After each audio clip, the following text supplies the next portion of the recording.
What's up guys, Pixel Sammy here, and this is the VHS transition.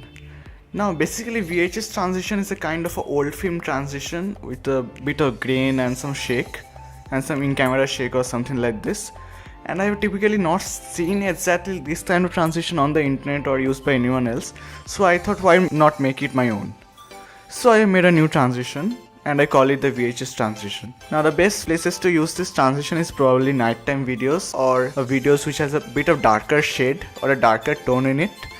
But you know, creativity never ends, and if you can create a better video with this kind of transition with any kind of footage, then you win. So you guys know the drill. In order to download the footage, go to the link in the bio. Then what you need to do is subscribe to my channel. If you're already subscribed, it doesn't matter. Then download the effects and then the media file link will generate, and then from there you will download the effects. And I have also given Rian Nangal's video to install these plugins, and you can watch it to learn how to install these transitions properly.